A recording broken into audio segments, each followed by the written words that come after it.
요한복음 4장 1절에서 30절 말씀입니다. 예수께서 제자를 삼고 세례를 베푸시는 것이 요한보다 많다 하는 말을 바리새인들이 들은 줄을 주께서 아신지라. 예수께서 친히 세례를 베푸신 것이 아니요 제자들이 베푼 것이라. 유대를 떠나사 다시 갈릴리로 가실새 사마리아를 통과하여야 하겠는지라. 사마리아에 있는 수가라 하는 동네에 이르시니 야곱이 그 아들 요셉에게 준 땅이 가깝고 거기 또 야곱의 우물이 있더라. 예수께서 길 가시다가 피곤하여 우물 곁에 그대로 앉으시니 때가 6시쯤 되었더라. 사마리아 여자 한 사람이 물을 기르러 왔음에 예수께서 물을 좀 달라 하시니 이는 제자들이 먹을 것을 사러 그 동네에 들어갔음이로라. 사마리아 여자가 이르되 당신은 유대인으로서 어찌하여 사마리아 여자인 나에게 물을 달라 하나이까 하니 이는 유대인이 사마리아인과 상종하지 아니함이로라. 예수께서 대답하여 이르시되 네가 만일 하나님의 선물과 또 내게 물 좀 달라 하는 이가 누구인 줄 알았더라면 네가 그에게 구하였을 것이요 그가 생수를 네게 주었으리라. 여자가 이르되 주여 물 기를 그릇도 없고 이 우물은 깊은데 어디서 당신이 그 생수를 얻겠사옵나이까. 우리 조상 야곱이 이 우물을 우리에게 주셨고 또 여기서 자기와 자기 아들들과 짐승이 다 마셨는데 당신이 야곱보다 더 큰 이이까. 예수께서 대답하여 이르시되 이 물을 마시는 자마다 다시 목마르려니와 내가 주는 물을 마시는 자는 영원히 목마르지 아니하리니 내가 주는 물은 그 속에서 영생하도록 솟아나는 샘물이 되리라. 여자가 이르되 주여 그런 물을 내게 주사 목마르지도 않고 또 여기 물 기르러 오지도 않게 하옵소서. 이르시되 가서 네 남편을 불러오라. 여자가 대답하여 이르되 나는 남편이 없나이다. 예수께서 이르시되 네가 남편이 없다는 말이 옳도다. 너에게 남편 5이 있었고 지금 있는 자도 네 남편이 아니니 네 말이 참되도다. 여자가 이르되 주여 내가 보니 선지자로소이다. 우리 조상들은 이 산에서 예배하였는데 당신들의 말은 예배할 곳이 예루살렘에 있다 하더이다. 예수께서 이르시되 여자여 내 말을 믿으라. 이 산에서도 말고 예루살렘에서도 말고 너희가 아버지께 예배할 때가 이르리라. 너희는 알지 못하는 것을 예배하고 우리는 아는 것을 예배하노니 이는 구원이 유대인에게서 남이라. 아버지께 참되게 예배하는 자들은 영과 진리로 예배할 때가 오나니 곧 이때라. 아버지께서는 자기에게 이렇게 예배하는 자들을 찾으시느니라. 하나님은 영이시니 예배하는 자가 영과 진리로 예배할지니라. 여자가 이르되 메시아 곧 그리스도라 하는 이가 오실 줄을 내가 아노니 그가 오시면 모든 것을 우리에게 알려주시리이다. 예수께서 이르시되 내가 말하는 내가 그라 하시니라. 이때에 제자들이 돌아와서 예수께서 여자와 말씀하시는 것을 이상히 여겼으나 무엇을 구하시나이까 어찌하여 그와 말씀하시나이까 묻는 자가 없더라. 여자가 물동이를 버려두고 동네로 들어가서 사람들에게 이르되 내가 행한 모든 일을 내게 말한 사람을 와서 보라. 이는 그리스도가 아니냐 하니 그들이 동네에서 나와 예수께로 오더라. 아멘.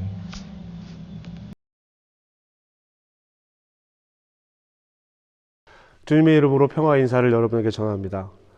어제보다 오늘이 그리고 지난주보다 이번 주가 하나님께 더 가까워지시기를 주님의 이름으로 축복합니다.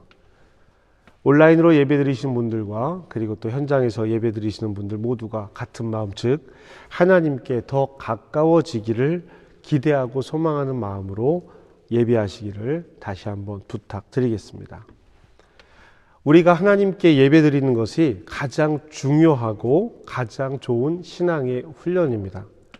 교회가 가장 힘있게 활동했을 때, 교회가 개혁되어진 시기에, 교회가 활발하고 왕성하게 성장하던 그 시기, 그 모든 시기, 변화의 노력을 갖던 그 모든 시기에 교회는 예배를 가장 중요하게 여겼습니다.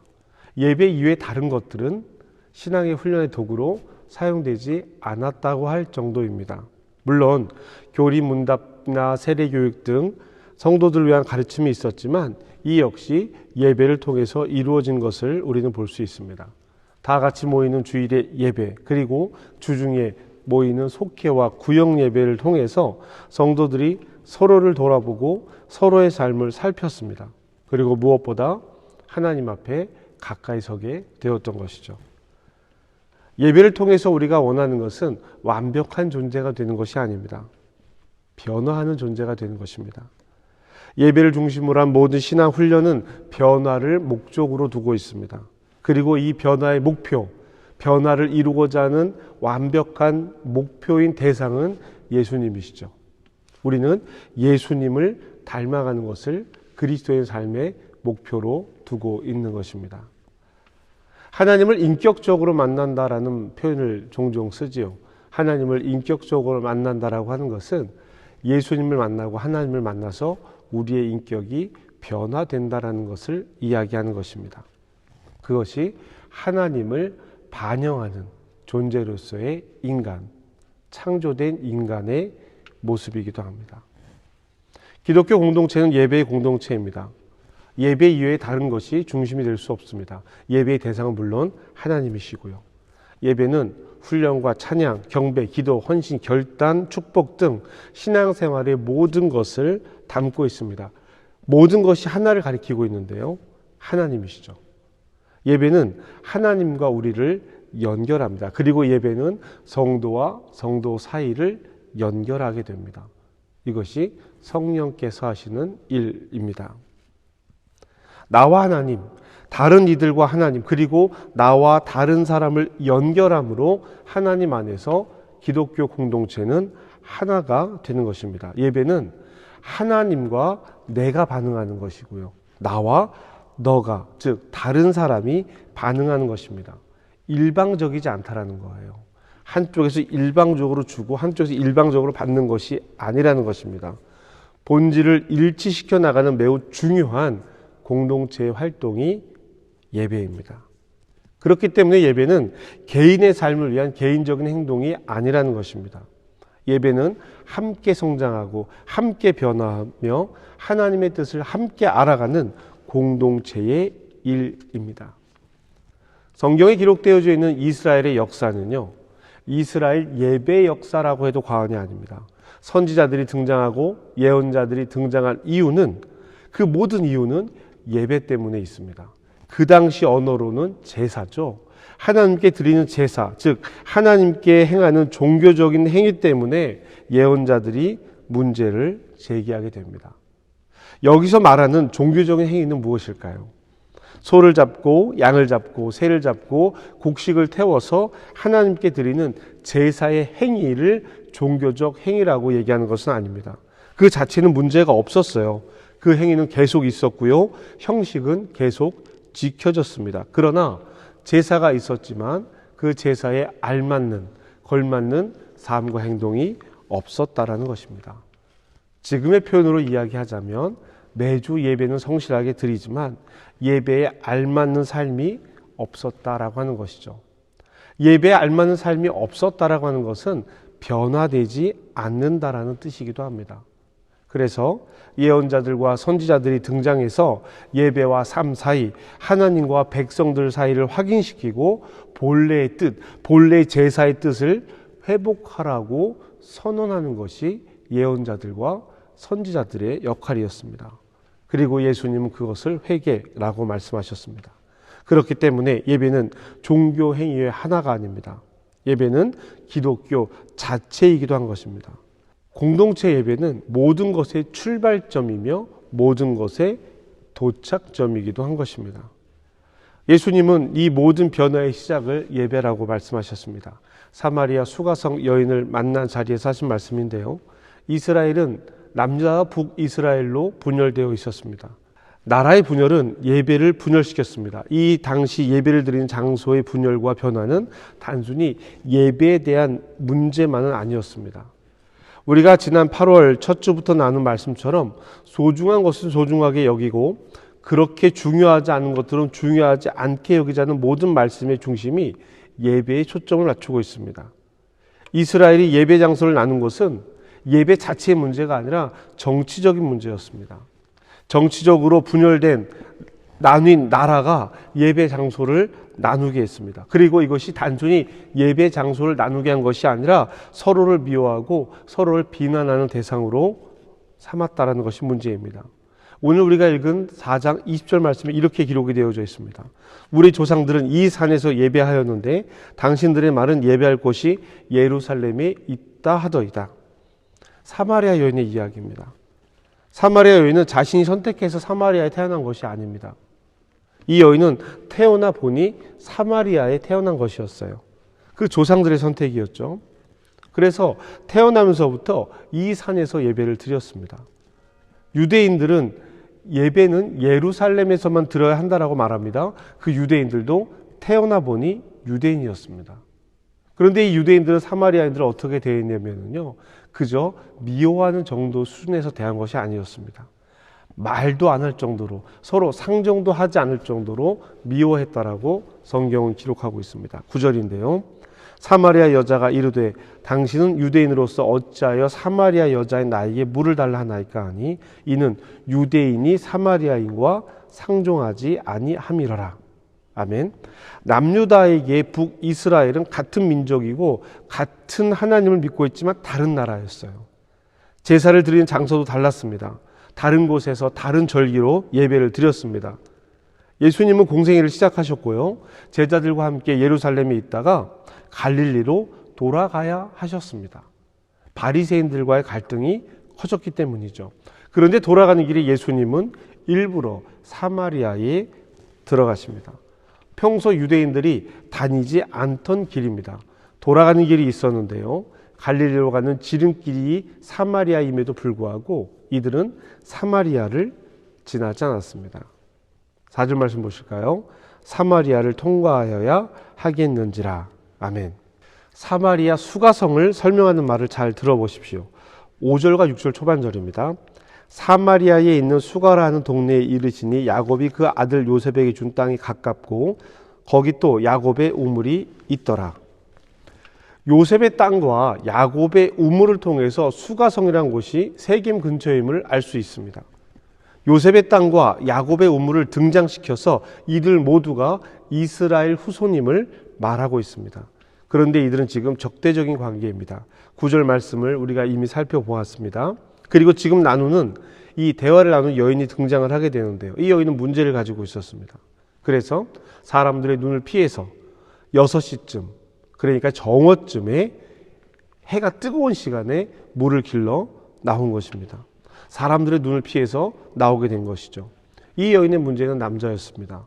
결혼 없이 6번째 남자와 살고 있었습니다. 18절 말씀입니다. 너에게 남편 5이 있었고 지금 있는 자도 내 남편이 아니니 내 말이 참되도다. 지금은 이 문제, 여자의 문제를 중요하게 다루는 것이 아니기 때문에 이 부분은 문제가 있다 정도로 넘어가도록 하겠습니다. 그리고 이 부분은 다음에 우리가 다시 다룰 기회가 있을 때 좀 더 다뤄보도록 하죠. 그러나 이 여인이 큰 문제를 가지고 있었다라는 것은 사실입니다. 이 문제가 대화 중에 나온 것도 참 이상합니다. 사마리아 여인과 예수님의 대화는 온통 이상한 것 투성이에요. 가만히 옆에서 이들을 지켜보면 서로 다른 이야기를 하고 있는 것처럼 보입니다. 그런데 이것이 우리가 하나님 앞에 나와서 하는 일과 비슷하기도 합니다. 정말 중요한 문제는 숨긴 채 자신의 필요만 하나님께 집중하고 있습니다.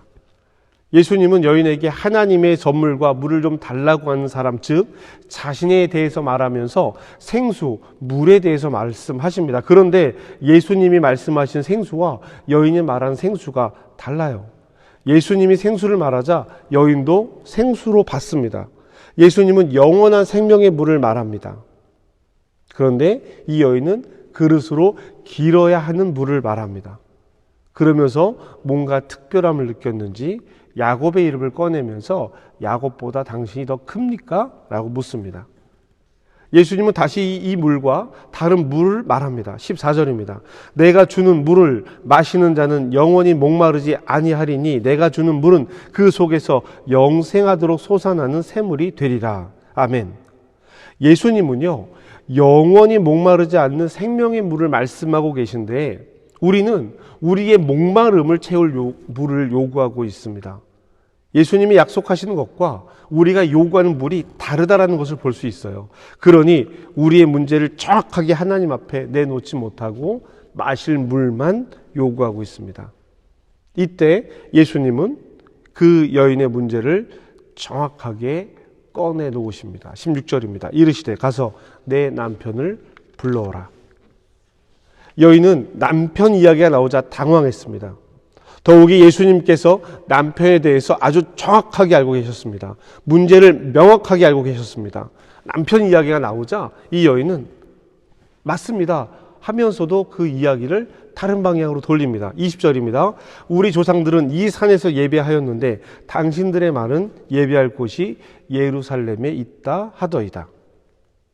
당신은 선지자시군요 라고 말하면서 자신의 문제를 벗어나고 회피하고자 제사에 대한 문제로 이야기를 돌립니다. 유대인이 당신이 우리를 미워하는 이유가 그것 아닙니까? 라는 이야기를 하는 것입니다. 문제를 회피하는 것이죠. 보통 우리가 신앙의 문제를 만났을 때 슬쩍 다른 이야기를 다른 곳으로 돌리는 것과 같은 이치입니다. 그런데 말이죠. 이 이야기는 예수님께서 정말 원하셨던 이야기였습니다.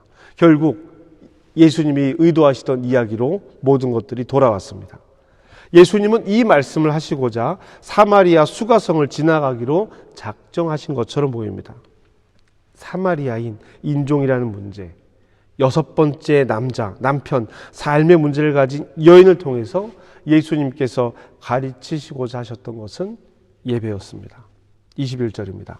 예수께서 이르시되 여자여 내 말을 믿으라. 이 산에서도 말고 예루살렘에서도 말고 너희가 아버지께 예배할 때가 이르리라.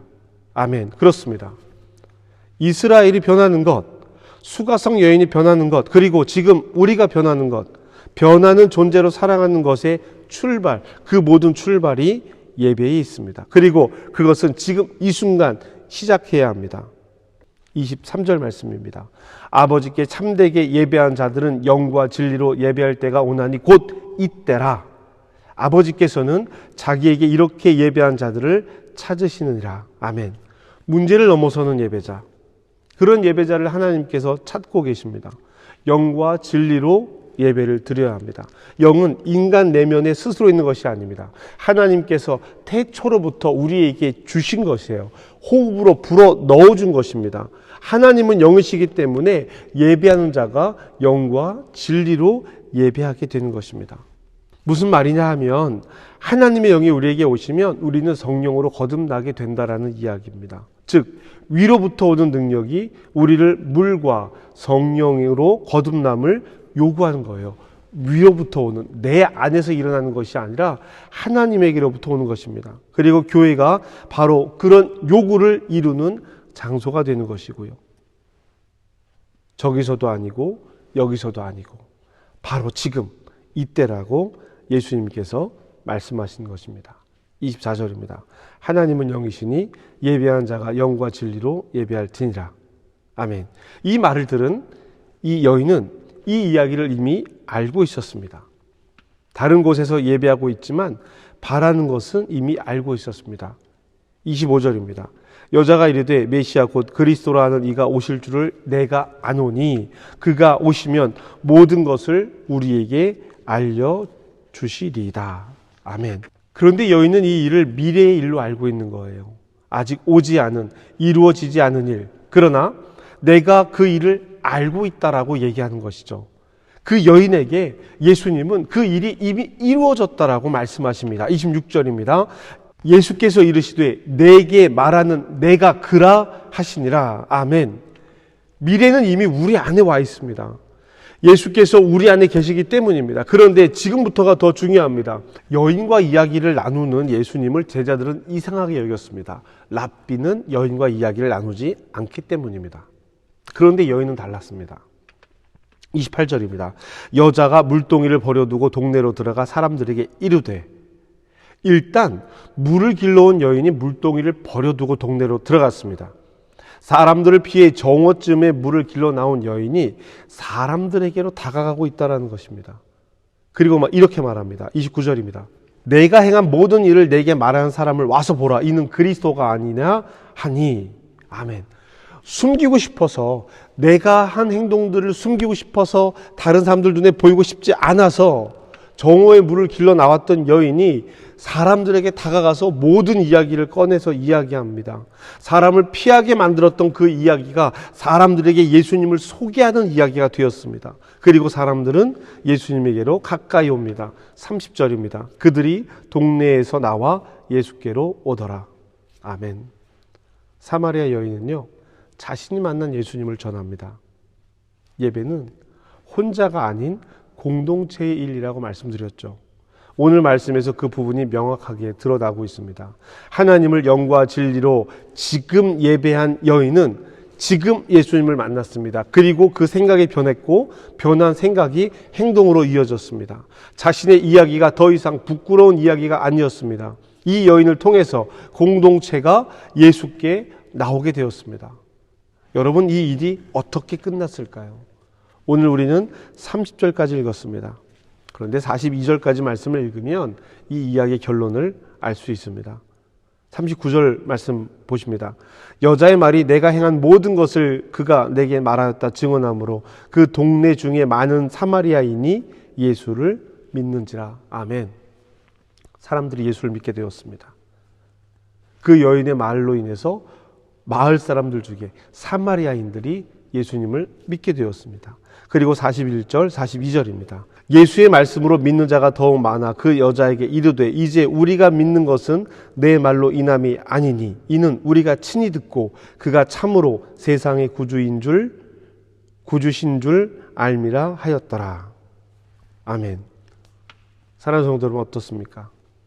39절에서 여인이 이렇게 말하고 나서요, 사마리아인들이 이 동네에 머물러 달라고 예수님께 요청을 합니다. 그리고 예수님 말씀을 듣죠. 그 결과가 41절, 42절입니다. 이 말씀을 듣고 여러분 어떤 마음이 드십니까?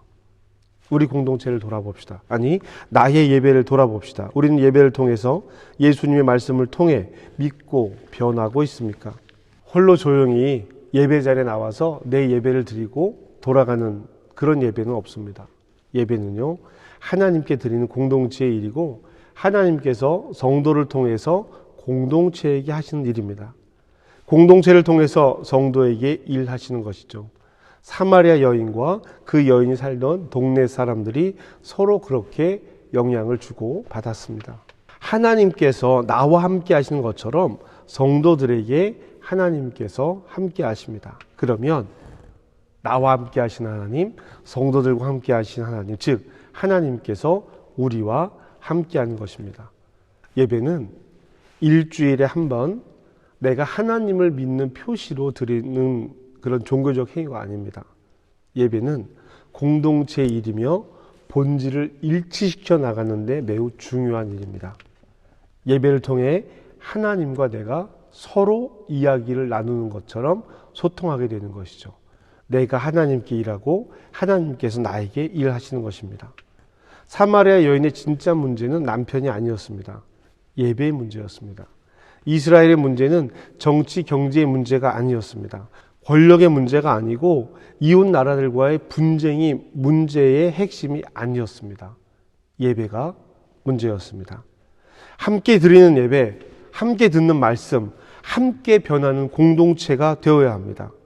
여러분, 우리의 예배는 어떻습니까? 나의 예배는 어떻습니까? 우리 공동체가 가지고 있는 문제가 무엇입니까? 나의 삶의 문제가 무엇입니까? 우리는 사마리아 여인처럼 문제를 봅니다. 그러나 예수님은 문제를 아시면서도 영과 진리로 예배하기를 요청하셨습니다. 문제는 예배를 통해서 해결됩니다. 예배가 살아야 모든 것이 살아납니다. 예배를 제외한 신앙생활은 있을 수 없는 일입니다.